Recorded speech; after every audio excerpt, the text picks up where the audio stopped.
So if you take that deficit, 75% of that, if the city were to fund that additional, that would add $369,516.75 to the city's obligation, which they've already made for $1.5 million, which would bring the total to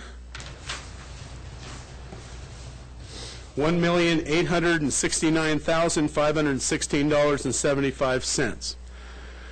Okay, in recognition of the school district's obligations of already putting in $1.5 million to match the city's original obligation of $1.5 million, and in recognition that the city or the district is in the middle of remodeling some of their educational facilities as well, that the obligation to the district could be less than that of the city in order to make this happen in a fashion that gives the community the project that they wanted. So we applied a 25% factor to the overage for school district purposes.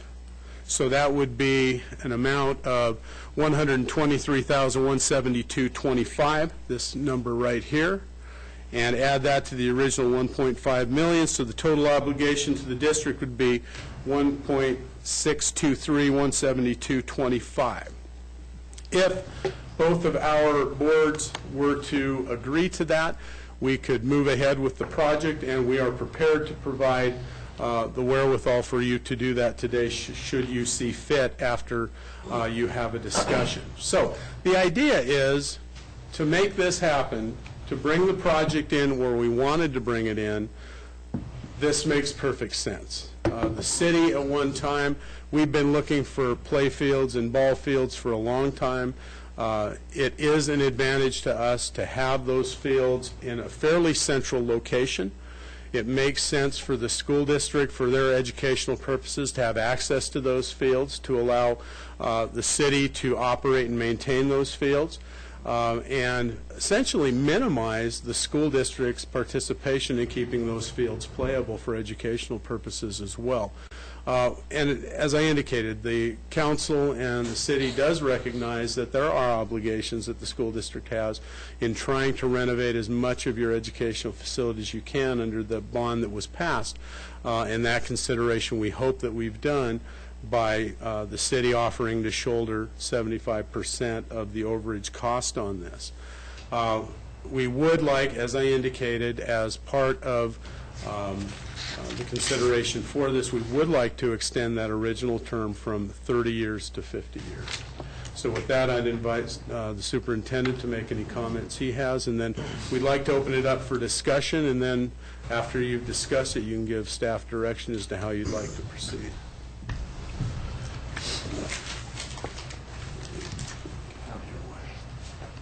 Well, I'm going to be short on this because what Gary said is completely something that we have talked about and worked together on.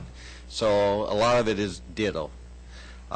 This has kind of been a perfect storm in a way. I know the people are happy of what's happening in the economy that it's raising, but for an agency like ourselves, it hasn't been as nice because the bids weren't as low as what we were hoping. So the costs have increased in all of our projects, as well as the timing. We're trying to do this job. We've been asked to do it at a quick pace so that our kids can get onto the playing field. The other thing is the perspective. We have to look at the perspective of what our community will see when this project is over. We don't want, we actually even had a conversation of bringing in porta potties and things like that, and we felt like with a project like this and having porta potties out there would probably not be something that the community would be very happy with.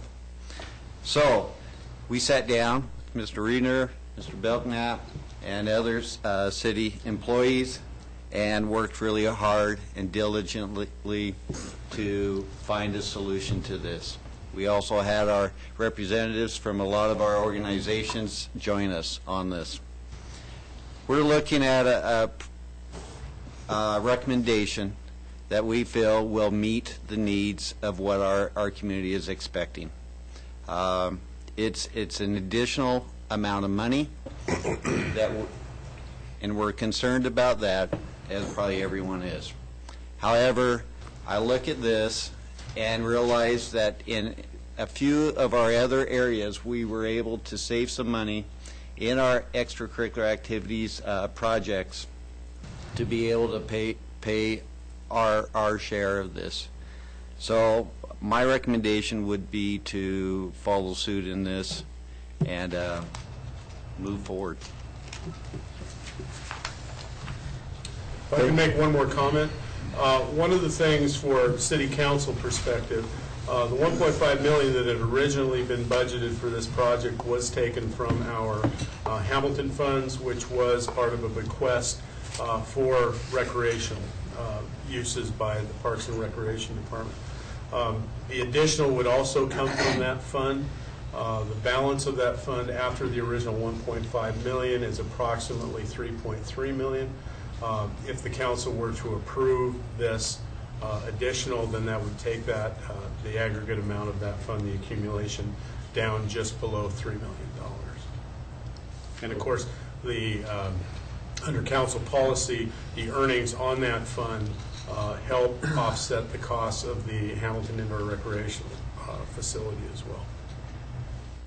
Okay with that. I have a couple of comments, but I'm going to open it up because we're going to let everybody get a chance here to talk. But I want to say back in 1993 when the school purchased that property, there was a fellow chair at the board, a guy by the name of Matt Graves. I'll never forget this. Him and I had a conversation. He said, we finally got lands for a ball field, and that was in 1993. And I had this vision in my head that that's terrific. In 5 years, we're going to have this terrific field and ball fields. And here we are, folks, 21 years later. I mean, this is something we've been talking about in this community for a couple of decades. And as I see it, folks, and look, when I was down there when the bidding was opened up, and we've seen what it was, and everybody at this table here has had a little bit of a stomachache chewing on this and trying to work through this process. And it doesn't come lightly for any of us, and everybody has done a wonderful job of really digging in and making things work to make this thing a reality for our community. And it's a win-win situation, in my view, for the city as well as the school district. And so I just wanted to share that information with you and the public so they know that there is a lot of work, hard work about it. And sometimes we have to make tough decisions that we don't particularly care to do, but it's one of those things, if we do it, doing it for the right reason. Okay, folks, with that, I'll open it up. Who would like to go? Talk first. I actually would like to. Would like to hear from Deb, if I could, because we passed the bond for a limited amount of money, and we actually all realize that we have many, many more needs in the school district than what this money will pay for. But with the money that we have, we had a budget allocated to certain facilities, and we're nearing the end of that bidding process now, but there's still a couple things out there that we haven't bid on yet, I think, right? Windows? That's correct. Tomorrow we'll open window bids and a boiler bid. And a boiler bid, all right. And so what happens now that we're nearing the end is that even though we might have come in with low bids on some things, we have high bids on a couple other things, and so we have to figure out how to allocate that money to get everything we need. And as I said at the ARCS meeting, we get to the point where we're trying to decide between building a dugout and building a special education bathroom, you know, and those are the decisions we're trying to make as trustees. So I'd like to hear from you in terms of how you think this money will, you know, if this amount of money can be freed up for this. I appreciate your statement, and it's true. We have a finite bucket of money for our bond projects, and some of our bids have come in high. And we've also made some adjustments because of other circumstances. For example, the Russell roof replacement. So we have that in the budget and in the bond replacement budget, and that roof doesn't need to be replaced now because it didn't deteriorate at the rate that we thought it might 3 years ago. It still has 5 years left, so that freed up a bucket of money. Another thing that happened was that when we initially pulled together the long-range planning task force, pulled together ideas on how we wanted to spend these bond dollars. So we had $500,000 that we were going to use to renovate the outside lockers. And instead, we decided to build beautiful new lockers in the bear den and not build the outside lockers. Another thing that happened is that we are disabling the boiler that we were going to replace in the high school annex, and part of the science lab renovations that are going in that section of the high school will have a heating system in it. So that increased the cost of the science lab renovation, but it was an offset, so it was less. I feel that the way that the bids came in, maintaining a contingency for our projects, looking at conservative numbers for what we want to do, including those ad alternates that you referred to, such as a special ed restroom in the middle school, that we can swing it. Can that contingency be used for other projects, or is that one right there on that sheet, can it be used for all the bond projects or just that? That contingency that's built in there is for the Playfields. Okay. But if we don't spend it on Playfields, then we have... Well, half of it, yes. Okay. Yes, that's right. And I should know the answer to this, but is the press box somewhere else? Is that in the classroom? It's renovation? within the bear den Yes. project, So it's in the base bid Okay, so it's in of the blue stuff on top. right, okay. Okay. Counselors, we heard from John. Well, I naturally, like everyone here, am not in favor of the dollars, but very much in favor of the project. I can remember in the late 50s playing ball on Gormley Field, and that was about the only place you could play ball in Moscow for Little League and whatever. And then it transformed into, we lost that field, and a couple of softball fields came in, some tennis courts came in. And over the years, we have made use of the fields that we have, both for the city and for the school district, to the point where there's no more use to be gotten out of them. They are full.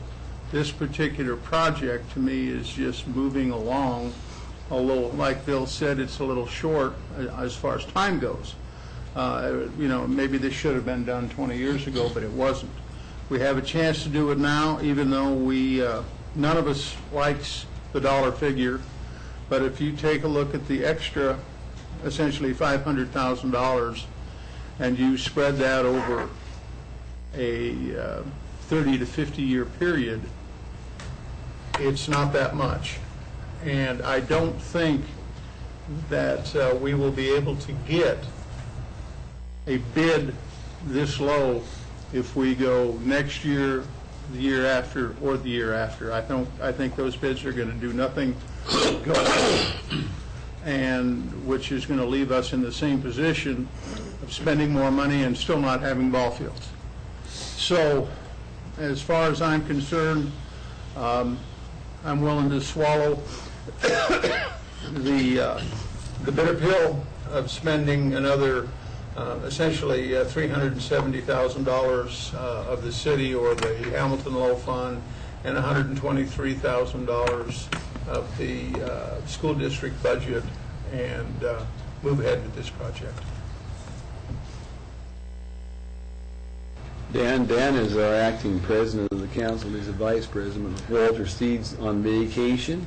Yeah, Gary said it, I think, best when he went through it. You know, we've missed a generation of kids that can play soccer and baseball and lacrosse, or you know, all the things that the design planning team got together and kind of tried to incorporate into the process there.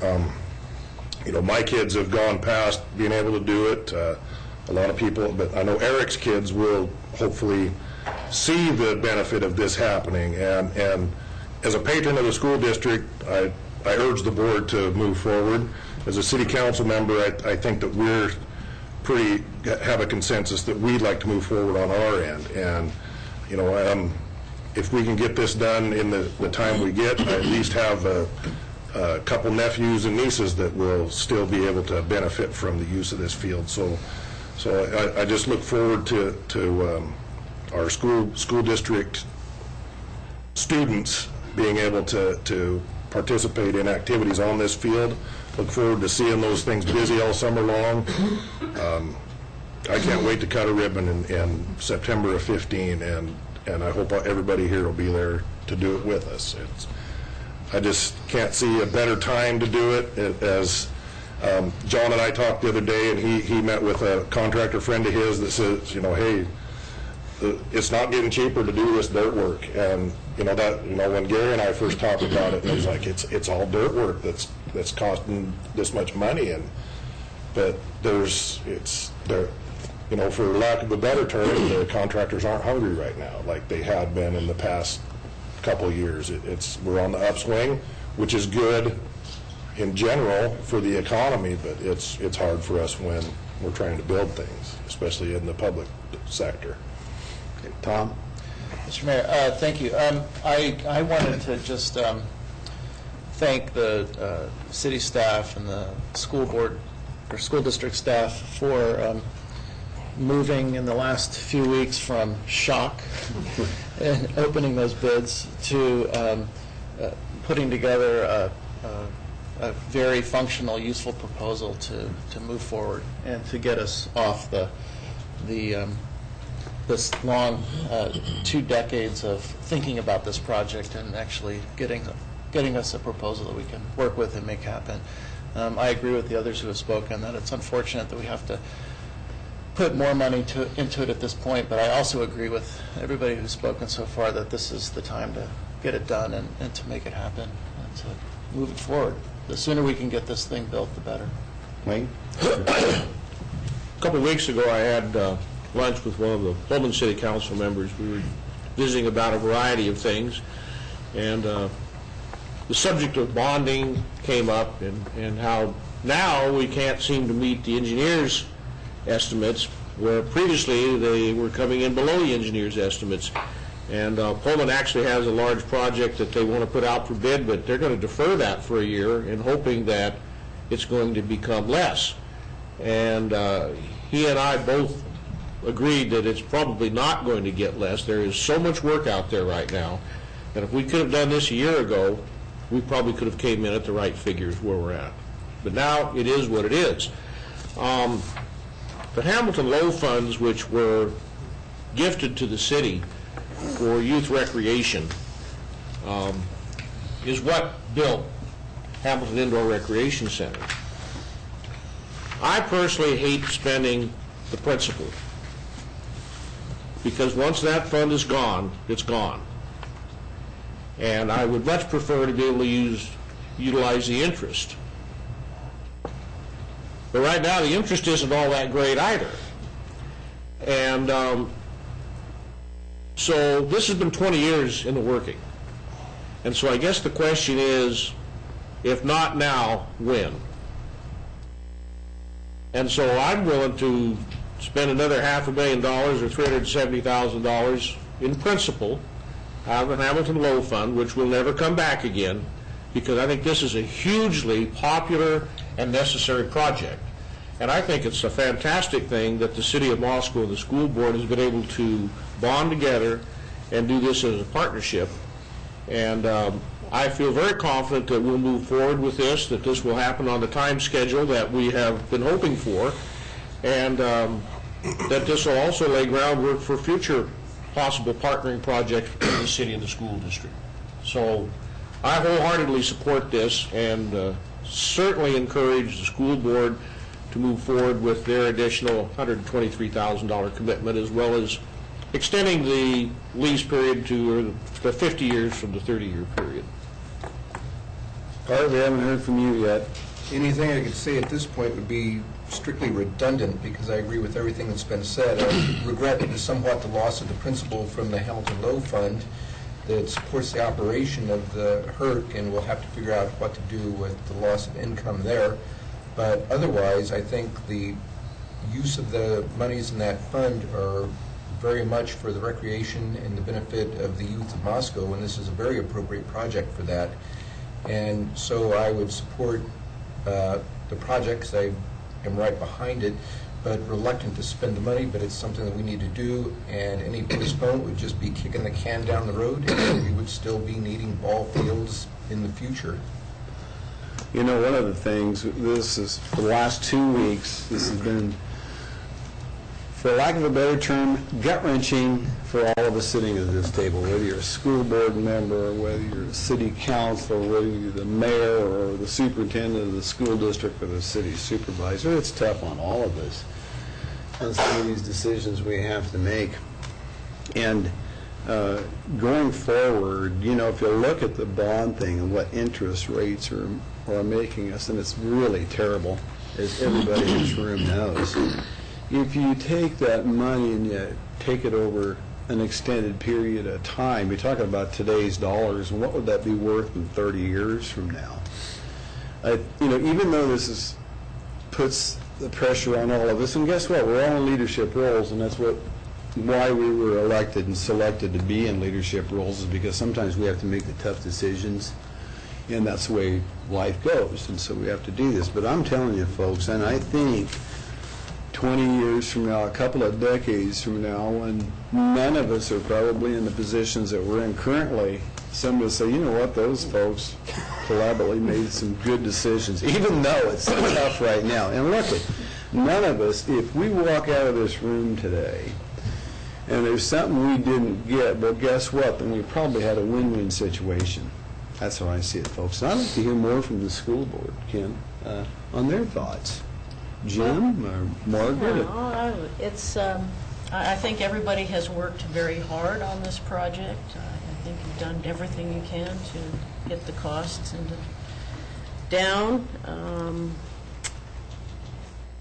What troubles me a great deal is I hear a lot of talk about ball fields and recreation. I'm not hearing a whole lot of talk about education.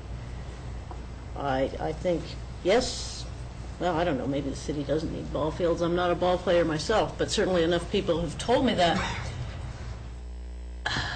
But what is bothering me is it is not the mission of the Moscow School District to provide recreational facilities for the city of Moscow.